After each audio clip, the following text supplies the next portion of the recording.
Welcome to On the Mix, a podcast where we talk about everything music. And how this podcast is going to be broken down is it's going to be in sections where each kind of podcast will be like an A-side or a B-side to like a mixtape. So for example, right, this very first podcast, right, that I'm going to be doing is about Nirvana. So we're going to be starting the Grunge series. And I'm so excited. Grunge, I had to start with grunge.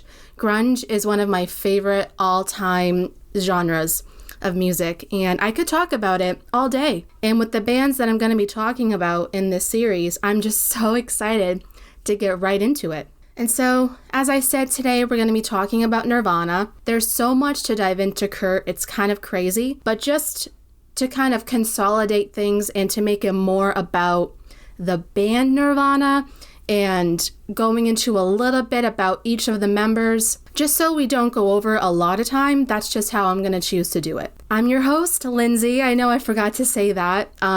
This is my first episode. It might be a little bit jumbled here and there, but bear with me. So without further ado, let's start from the main man himself, where all of this began, Kurt Cobain. So Kurt was born February 20th in 1967 in Aberdeen, Washington. His mother, Wendy, was a waitress, and his father, Donald, was an automotive mechanic. And I had a little bit of a fun fact that I wanted to share with you guys. Kurt Cobain was really interested in his Irish heritage. He really wanted to know, like, where the name Cobain came from and, like, where his roots were, where his ancestry lied. And I really liked that he was really into that. So his Irish ancestors, and I hope I say this right, were from Carrickmore County, Tyrone, in Ireland. I hope I said that right. I do apologize if I totally butchered that. Apparently, they were shoemakers, originally named Cobain without the I-N on it, so it was spelled C-O-B-A-N-E. His ancestors first settled in Cornwall, Ontario, Canada, and then eventually in Washington, where he was born. His maternal uncle Chuck played in a band called the Beachcombers. His aunt Mary Earl, or Marie, played guitar in bands around town as well. His great-uncle Delbert was an Irish tenor appearing in the 1930 film King of Jazz, which I thought was kind of an interesting fact. He was encouraged by his grandmother Iris to draw, and it's well known that Kurt Cobain was a prolific artist. He would draw cartoon characters everywhere, in school, his walls, like everywhere. Some of his favorite cartoons to draw were Donald Duck and the creature from the Black Lagoon. Kurt was considered a happy child with a keen sensitivity and care for others. He began singing at age 2, and he listened to artists like the Ramones and Electric Light Orchestra. He would sing songs like Arlo Guthrie's Motorcycle Song, the Beatles' Hey Jude, Terry Jack's Seasons in the Sun, and the Monkees TV theme song, which I thought was really funny. But hey, that is a really catchy theme song, so that's pretty awesome. Kurt's parents divorced at age 9, and it's widely known that at this point, his happy disposition as a child before this point completely switched to something totally reclusive. Kurt said about the divorce, quote, "I remember feeling ashamed for some reason. I was ashamed of my parents. I couldn't face some of my friends at school anymore because I desperately wanted to have the classic, typical family, mother, father. I wanted that security. So I resented my parents for quite a few years because of that." Both of his parents remarried. His father remarried a woman named Jenny Westby. And Westby had 2 children of her own, Mindy and James. So all of them kind of became a family where Kurt lived with his father, his stepmother, and her 2 kids. On January 1979, Jenny gave birth to Chad Cobain, who is Kurt's direct stepbrother. And it was at this point in time that Kurt really began to resent his stepmother, Jenny. His mother, Wendy, also dated an abusive man, and Kurt witnessed several occasions of domestic abuse. One particular incident was so bad that his mom was hospitalized with a broken arm. Kurt was having a really hard time struggling with the concept of what family means and trying to grasp what this divorce means for him and how to balance who he is and what mom and dad means and what a family means. And in school, he started showing signs of aggression, and at one point he was even bullying a boy at school. Donald, his father, and Jenny, his stepmom, took him to a therapist. and the therapist said that he would benefit from a single-family environment, which makes a lot of sense. On June 28, 1979, his mother, Wendy, granted full custody of Kurt to his father, Donald. But Kurt bounced around from home to home, living with different family members and friends. For different reasons. Kurt would have outbursts, or there would be issues just within the family or within the household, and he would be kicked out or he would move on his own. So he would just kind of float around from house to house, family to family, friend to friend. At one point, he lived with his friend Jesse Reed, and his family were born-again Christians. So it was interesting for Kurt because at this time, he was going to church with them. He was learning about Christianity. So at this point in particular, he became a devout Christian, but he would later denounce Christianity. And the song Lithium that is on their album Nevermind is about this experience living with Jesse, as like a little fun fact, which I didn't know. For his 14th birthday in 1971, his uncle offered him either a bike or a guitar for his birthday present. And of course, Kurt wanted the guitar. He started learning how to play songs like Led Zeppelin's Stairway to Heaven, Queen's Another One Bites the Dust, and The Cars' My Best Friend's Girlfriend. At school, Kurt befriended a gay student, and he was subsequently bullied by his school peers, who made fun of Kurt for concluding that he was also gay because he was friends with this gay student, which is totally ridiculous. Kurt said about this experience in particular, in an interview, he said, he liked being associated with a gay identity because he didn't like people. And when they thought he was gay, they left him alone. He said, quote, I started being really proud of the fact that I was gay, even though I wasn't. Through art and electronics classes, this is where he befriended Roger Buzz Osborne, singer and guitarist of the Melvins, and he introduced Kurt to punk rock and hardcore music.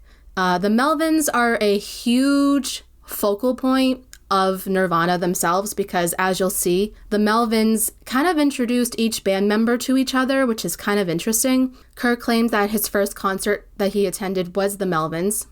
In an interview with Option magazine in 1992, Kurt said this about the experience. Quote, the Melvins started playing punk rock and had a free concert right behind Thriftway Supermarket where Buzz worked.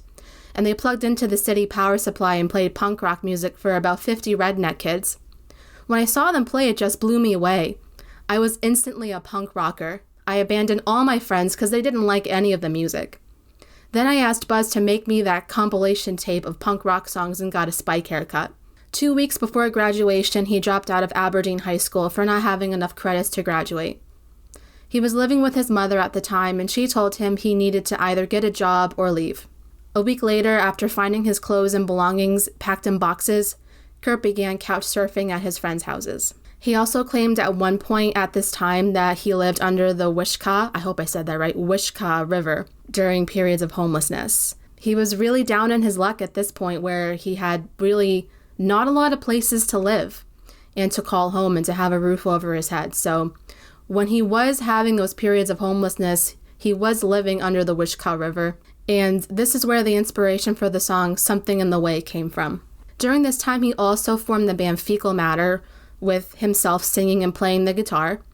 The Melvins drummer Dale Crover was playing bass, and Greg Hokanson, I hope I said that right, Hokanson, playing drums. The band disbanded, however, when the Melvins supported their debut EP, 6 Songs. And it was around this time frame that he met future bassist of Nirvana, Krist Novoselic, at the Melvins' usual practice space. Krist was also a devout punk rock fan, so it just made a lot of sense that the two of them would kind of come together and form a really strong friendship. Krist's mother was a hairdresser, and the two of them would play music together in her salon. So now let's take a look at some of Krist's upbringing and a bit of his backstory up until the point where he meets Kurt Cobain. So Krist was born on May 16th, 1969 in Compton, California. He was the son of Croatian immigrants Kristo and Maria. He lived in Compton for 1 year before he and his parents moved to the largely Croatian neighborhood of San Pedro in Los Angeles. He has a younger brother, Robert, born in 1968, and a younger sister, Diana, born in 1973. He recalls his first memory of listening to music was Chuck Berry. And as a bit of a fun fact, I kind of learned that growing up he had a severe underbite, but he eventually got corrective surgery for that. Krist was interested in bands like Led Zeppelin, Black Sabbath, The Who, Van Halen, and Aerosmith. And he also liked listening to a couple of Yugoslavian bands, which I cannot pronounce, and I will not pronounce them here, because I will butcher them. In 1980, at age 14, his parents had him live with family back in Croatia. While there, he became interested in punk rock. He discovered bands like the Sex Pistols and the Ramones. He cited some of his fundamental bass players that influenced him as a bass player himself were Paul McCartney, Gene Simmons, Geezer Butler, and John Entwistle. His brother Robert introduced Krist to Kurt Cobain, who was a friend of Robert. Robert told Kurt that it was his older brother Krist who was into the punk rock music. At one point, Kurt gave Krist a demo tape of his band Fecal Matter and asked Krist if he wanted to join a band with him. He kind of waffled on a little bit, like, yeah, I'll listen to it, and he never really did, but eventually he got around to listening to it, and he really liked it. Particularly, he said he liked the song Spank Through. So now at this point in time, Kurt and Krist have met up, and the first band that they formed together was called The Sellouts, which was a Creedence Clearwater Revival tribute band, but the project fell apart about after only a month. They recruited drummer Aaron Burkhardt into their group, and this would be considered the earliest formation of Nirvana with these three members. They practiced writing original material, and initially they called the band Skid Row, Pencap Chew, and Ted Ed Fred. Kurt had taken an interest in Buddhist philosophy and came up with finally calling the band Nirvana. And a quote that Kurt had on naming the band Nirvana is this, quote, "I wanted a name that was kind of beautiful or nice and pretty instead of a mean, raunchy punk name like Angry Samoans." After Kurt moved to Tacoma, Washington, and Kurt moved to Olympia, Washington, they temporarily lost contact with Aaron and practiced their material with Dale cover of the Melvins. They recorded their first demo tapes as Nirvana in January of 1988. Shortly after this, Dale moved to San Francisco and recommended Dave Foster as his replacement for drums. So at this point now, Nirvana is going to run through a lot of drummers, and it's going to be kind of crazy before they meet Dave, right? So Dave Foster only lasted a few months with the band. Aaron Burkhardt was temporarily back with the band as well, but left after telling Kurt one day that he was too hungover to practice. It was at this point that Kurt and Krist put out an ad for a replacement drummer in The Rocket, which was a music magazine. But unfortunately, they didn't receive any responses that they were satisfied with, so that kind of went nowhere. But a mutual friend of the boys introduced them to Chad Channing.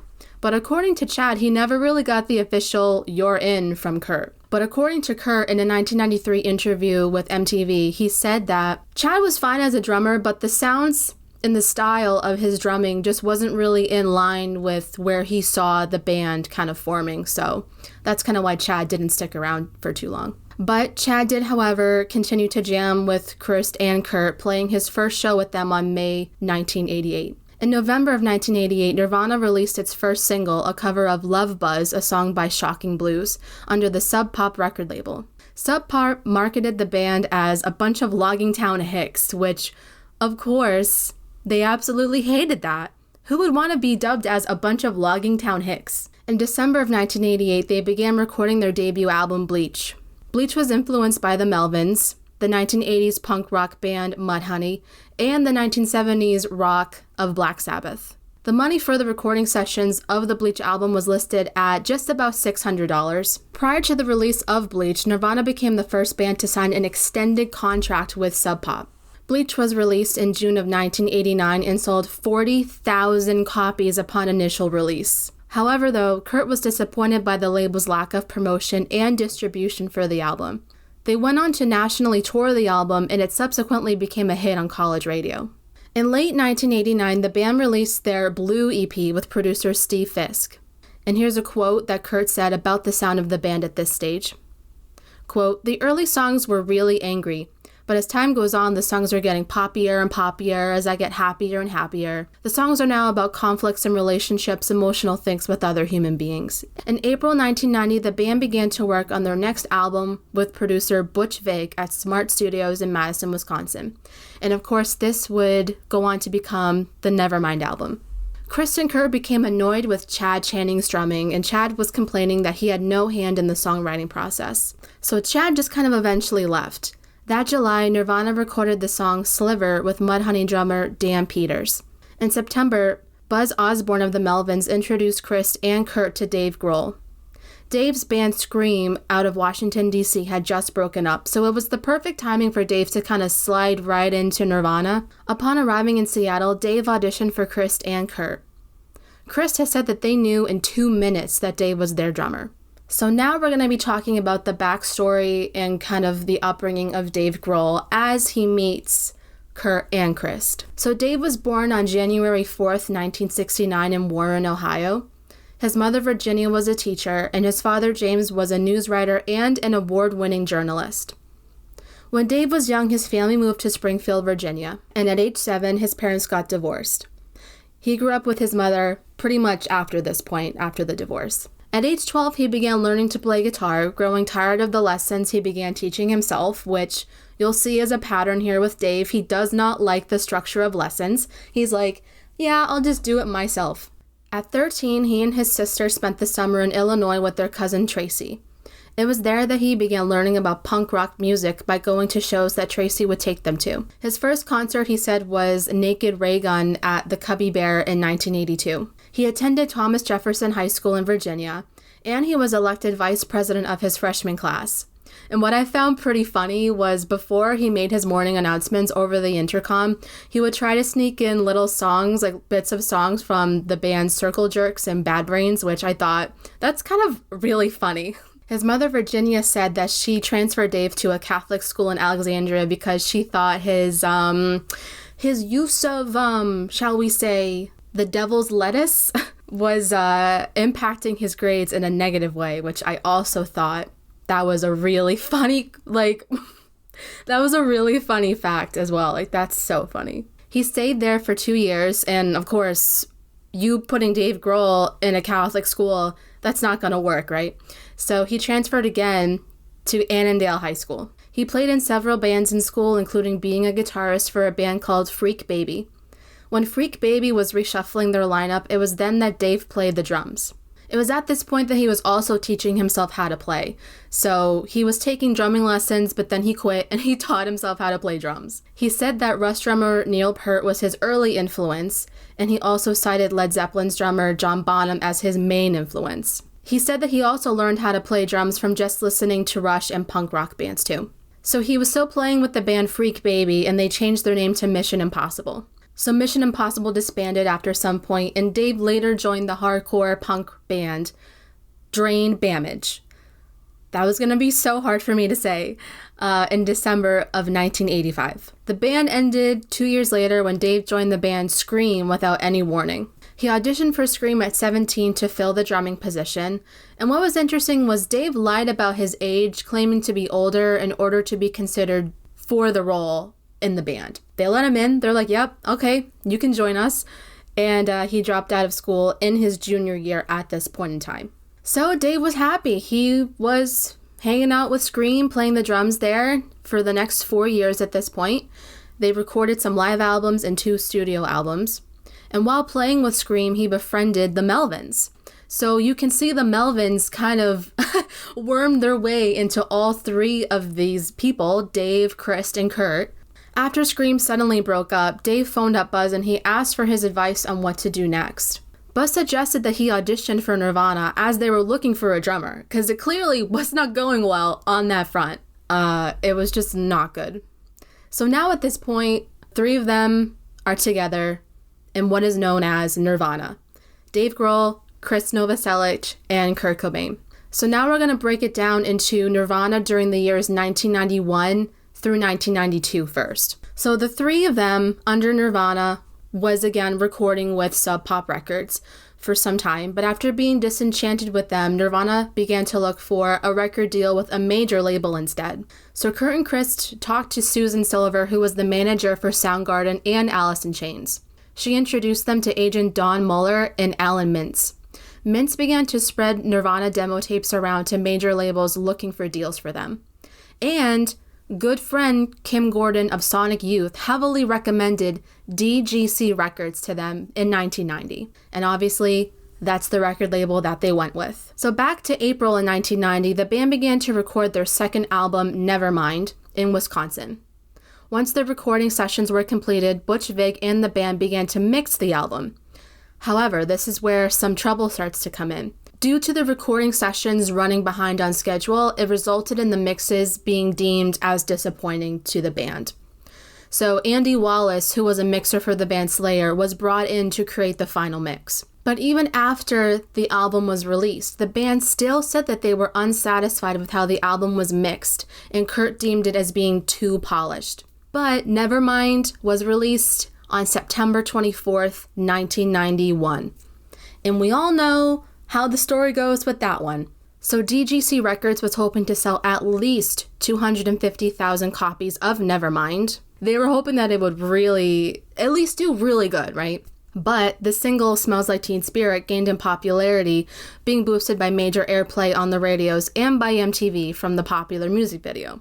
And I kind of wanted to give a bit of backstory on the music video itself for Smells Like Teen Spirit, just because it's such an iconic music video for a lot of people that I thought just giving a little bit of information on like how the recording of that video went down and kind of the backstory of that went down would be interesting to some. So the band put out an advertisement in the papers looking for people ages 18 to 25 to join the music video to play as extras, right, in the background. And they were asking them to adopt like a high school persona of either like a preppy person, a punk nerd jock, you know, something similar to that, right? Just to kind of give a variety look, to make it look as realistic as possible that this was like a school assembly, right? So the video was filmed at the GMT Studio, Stage 6 in Culver City on Saturday, August 17th at 11:30 a.m. Samuel Bayer directed the music video, and this was his first music video that he ever directed. The concept for the video was a school concert which ended in anarchy and riot, and it took inspiration from the 1979 film Over the Edge and the rock and roll high school film By the Ramones.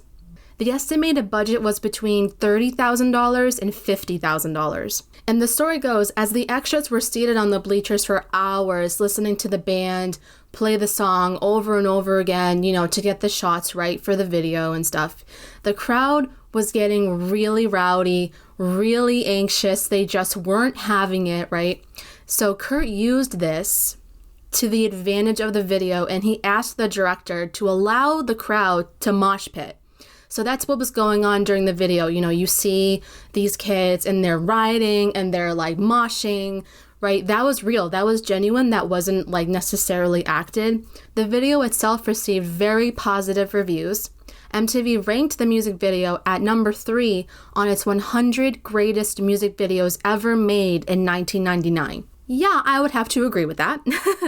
By Christmas time of 1991, Nevermind was selling 400,000 copies a week in the US. Totally exceeding their initial expectations, right?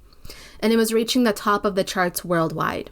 Krist said in a 1993 interview with MTV that he calls Nevermind a, quote, rite of passage album. And this is a quote from Billboard magazine the month that Nevermind was released that I found. That was interesting. So they proclaimed that, quote, Nirvana is that rare band that has everything: critical acclaim, industry respect, pop radio appeal, and a rock-solid college/alternative base. Nevermind went on to eventually sell 7 million copies in the US and over 30 million copies worldwide. Like, that's unbelievable numbers, you know? Nirvana's success at this time was credited as ending the hair metal scene and putting forth the popular grunge music genre in the spotlight, along with obviously other bands at this time. But they were really put forth as the face of grunge. Dave went on to say that their popularity skyrocketed when they went on their big European tour for Nevermind, and that they played with Sonic Youth. And Kurt said it was an honor to have played alongside Sonic Youth. They absolutely loved Sonic Youth, and Sonic Youth loved them. And this is where some of the sadness kind of comes through, right? At this time, Kurt's heroin use was starting to become more apparent and starting to take a toll on his health. During the band's 1992 SNL performance, Kurt fell asleep due to having taken heroin before the photo shoot, right, for the SNL skit. You know how SNL, they take photos of the bands or of the talent or the actors, you know, and they promote it with that. So he was falling asleep during the photo shoot because he had taken heroin right beforehand. In the morning, actually, of their SNL performance, Kurt had a near-death experience after shooting heroin, but Courtney Love resuscitated him. So It was at this time that rumors were beginning to spread that Nirvana would break up, citing Kurt's worsening health conditions due to his chronic stomach problems. Basically, Kurt from a young age was experiencing severe stomach problems, and he experienced that up until his last moment here on Earth. The way that he was self-medicating with his stomach problems was with heroin. And Kurt said that at the height of their popularity, unfortunately, he started self-medicating using heroin to help cover the pain. So he became so dependent on heroin to get him through the stomach problems. Not only that, but him and his wife, Courtney Love, at the time, they were also doing drugs together. So it was just a bad combination of a lot of things. And he was so desperate for the pain to stop. So I feel horrible that he had to turn to drugs. That's awful, just to deal with the pain. I didn't talk about Courtney Love really that much either, because again, that could go really deep, just with Kurt's story alone. But at this point in time, him and Courtney were dating for a little while, right? And they married on February 24th, 1992 in Hawaii. And then, on August 18th of that year, 1992, their daughter, Frances Bean Cobain, was born.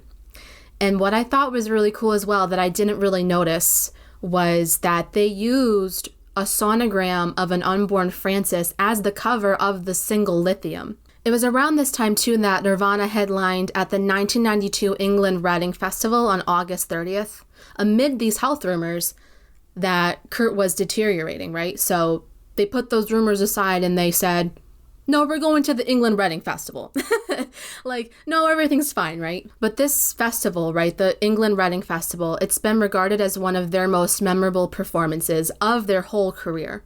And days later, Nirvana performed at the MTV Music Video Awards, despite the network's refusal to let the band sing their new song Rape Me off the album. And they did receive awards for Best Alternate Music Video and Best New Artist at this time. So between the time that Nevermind was released to between the time that In Utero was released, they wanted Nirvana to come out with another album, but the record label released a compilation album that we all know as Incesticide that came out on December of 1992, alongside Sub Pop as kind of a joint venture that the two of them came up with. So it was a compilation album of kind of like rarities or B-sides, songs that they performed earlier on in their career, kind of around like the Bleach era, if you will. As Nevermind had already been out for about 15 months at this point and yielded a fourth single from In Bloom, the labels didn't really heavily promote this record, but it was certified gold by February of 1993.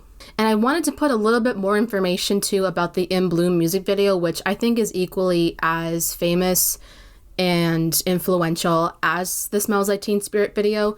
What I didn't know was that there's two versions of the In Bloom video. So there's one called the alternate version, and there's one called the Nevermind version, which is what we all know. So the alternate version was filmed in New York City in April 1990.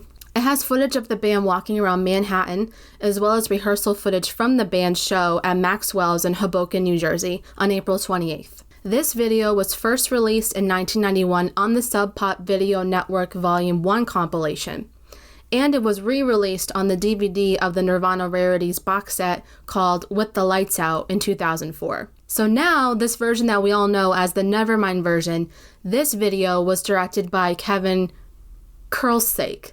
Oh my god, let me say that over again. Kevin Kerslake. I do apologize. I will be saying stuff wrong in this. I so apologize. He directed the previous music videos for their singles Come As You Are and Lithium. It first aired in November of 1992. According to Kurt, he said that he wanted to make a music video that parodied the musical performances of bands from the 1960s variety show, like The Ed Sullivan Show of the time. He wanted to show people that the band had a really funny side to them. And in a 1993 interview with MTV, Kurt said that the video came out at the height of Nirvana being thought of as degenerates. And so he wanted a really lighthearted video. To give that authentic late 50s, kind of early 60s appearance to the films, Kurt requested that the video was to be filmed on old kinescope cameras. The music video won the award for Best Alternative Video at the 1993 MTV Video Music Awards. So now we're moving into the Nirvana eras of 1993 to 1994. For their third album, In Utero, Nirvana wanted Steve Albini as their producer, who had a really stellar reputation. And Kurt said that they chose him for his natural recording style without, quote, layers or trickery. So the album was recorded in 2 weeks in Pachyderm Studios in Canyon Falls, Minnesota, in February of 1993 for $25,000. After the album was finished, stories were being put out in the papers that quoted sources saying that DGC label found the album, quote, unreleasable. So the fans started to really worry that the creative vision of the album was being kind of watered down by the record label. However, these claims were obviously untrue. But some aspects of Albini's mixing was criticized by Kurt again. So Scott Litt, who was a producer for R.E.M., came onto the project. Kurt has also commented on the sound of In Utero being so different to its predecessors, saying that it was more experimental, kind of new wave influenced with more noise. Saying that the band was trying to get back into what the album Incesticide was like, which again, Incesticide kind of rang true of their earlier stuff around the Bleach era. He said that actually the opening line to the song Serve the Servants, which is, "Teenage angst is paid off well, now I'm bored and old," was a direct commentary on what he was experiencing with the grunge scene at the time. So the band was kind of experiencing this feeling of they were thrown into the limelight. They didn't really know how to act or what to do with this.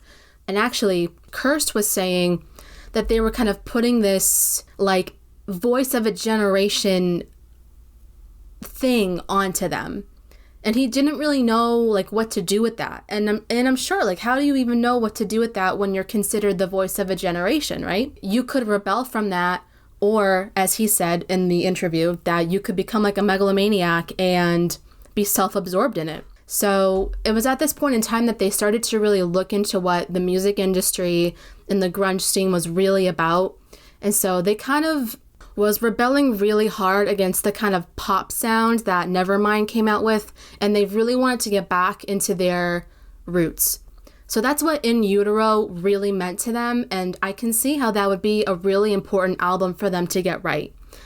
And so to them, they didn't really care if In Utero wasn't as commercially successful as Nevermind. Because even though it was successful, it didn't really get the numbers in terms of sales that Nevermind had, but they didn't really care because they just cared about putting out music that they really liked. And In Utero was released on September 21st in 1993, and the album did top the charts in America and in the UK.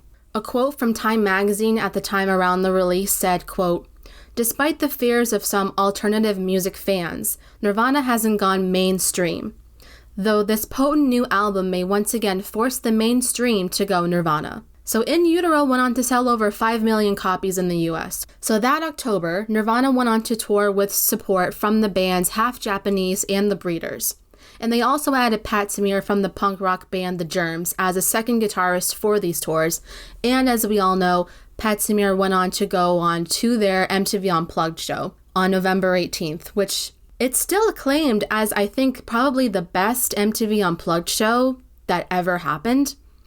I at least can say that it's one of the best, along with Alice in Chains and Pearl Jam. I'm sure a lot of people would say it is the best. So Pat Smear came on as a second guitarist for those tours and for the Unplugged show.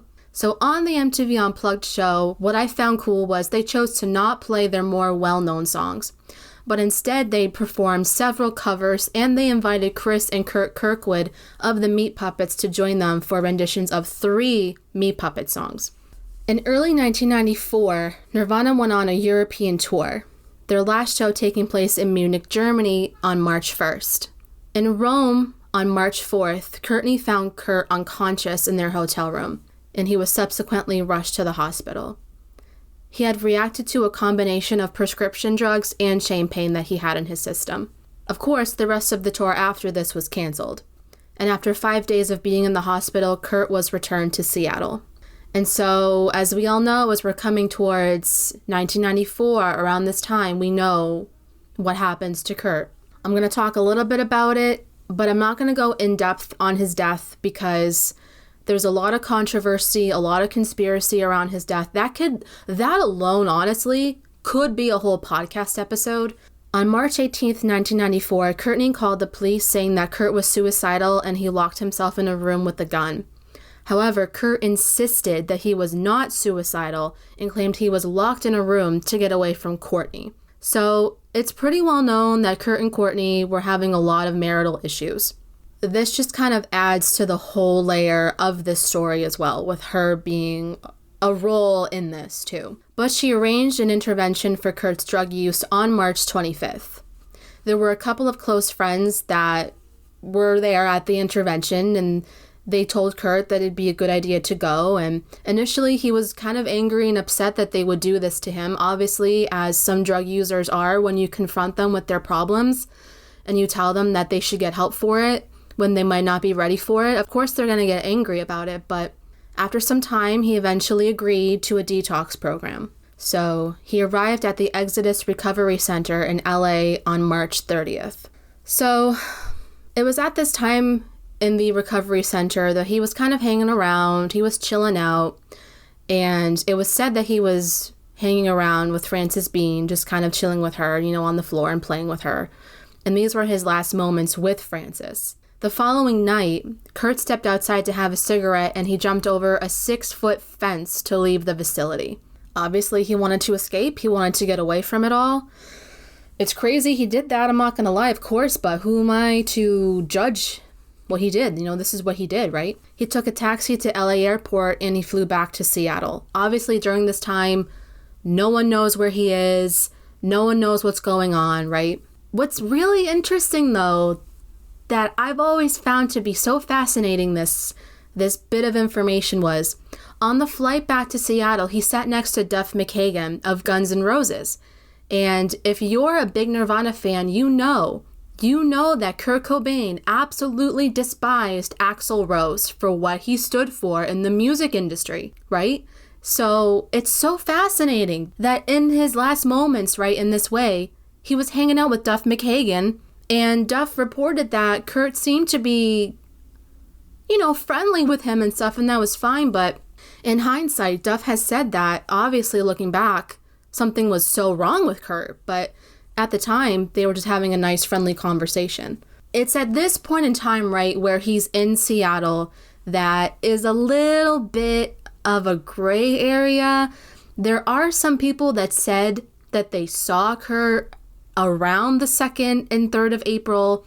He was in and around, coffee shops or in and around doing this, that, and the other. Some people believe those sources. Some people don't believe those sources, but that's just what is reported, that some people saw him around the 2nd and 3rd in Seattle, and no one knows where he is, right? He up and left. No one knows. So on April 7th, the band pulled out of Lollapalooza Festival because they obviously were concerned for Kurt. They had no idea where Kurt was. And it was around this time that Courtney requested the help of a private investigator to find Kurt. And unfortunately, on April 8th, 1994, Kurt was discovered dead in his Seattle home. He was found by an electrician that was coming in to install a security system. And according to him, he didn't initially think that Kurt was dead. He went in there and he saw a little bit of blood coming out of his ear, and he didn't think that he was dead. He thought maybe, he was sleeping, but he didn't think he was dead. But obviously, it's suspected and it's been said and reported that Kurt died of a self-inflicted gunshot wound and a drug overdose. But obviously, like I said again, this is all, some people think this, that, and the other. It's something that I'm not really going to dive into because I have my own beliefs on what happened. Everyone else has their own beliefs on it. But, I think maybe we all have an inkling of what possibly happened. And unfortunately, one way or another, however way it happened, right, we lost Kurt Cobain, we lost a legend. And so just a little bit of information kind of after Nirvana broke up, because obviously you can't have Nirvana without Kurt Cobain. So famously, of course, we all know that Dave Grohl went on to form the band Foo Fighters. He's still with Foo today. He's still rocking out with them, putting out albums. It's amazing. Kurt really wanted Dave to sing more because he really saw that Dave had that potential to sing. What's interesting about Krist, though, he was in and out of small bands here and there, a tribute band here and there, but nothing that really panned out to anything. It's claimed that he's always been really into politics from his early school days, and so he's been in politics ever since. The record label DGC went on to release a couple of compilation albums after Kurt's death. One of the more famous ones is the MTV Unplugged show in New York, right? That was released on November 1st, 1994. It went on to receive a Grammy for the Best Alternative Rock Album in 1996. And they also released the self-titled Nirvana compilation album on October 29th, 2002. And that famously features the song that was never heard before called You Know You're Right. And that was the last ever recorded Nirvana song. The last song that Kurt ever sang that they ever did together, that was the last song. This came out, though, after years of a really messy legal dispute between Courtney and Dave and Krist over the rights of the band's music. But the three of them settled out of court. And lastly, in 2014, Nirvana finally joined the Rock and Roll Hall of Fame. And that, my friends, is the story on Nirvana. A little bit of backstory on Krist and Dave and Kurt. But I hope that you guys enjoyed this podcast, this very first episode of the Grunge saga or Grunge series that I'm calling this, right? The first mixtape in my podcast. So this is side A, Nirvana. And continuing on side A in the next episode will be all about Alice in Chains. I can't tell you guys how really excited I am to talk about Alice in Chains. They're one of my favorite bands ever. They're kind of overshadowed, I'd say, by Nirvana and by the other bands that I'm going to be talking about in this Grunge series. But I hope that you guys enjoyed and that you learned something that maybe you hadn't learned before, because that's the whole point. Having a good time talking about music and spreading the word and learning something that you hadn't maybe learned before. So I thank you guys for listening to my podcast, On the Mix. Again, I'm your host, Lindsay, and we'll be back very shortly to talk more about music, my favorite thing in the world to talk about. Have a nice day, everyone, and we'll see you again on the next episode.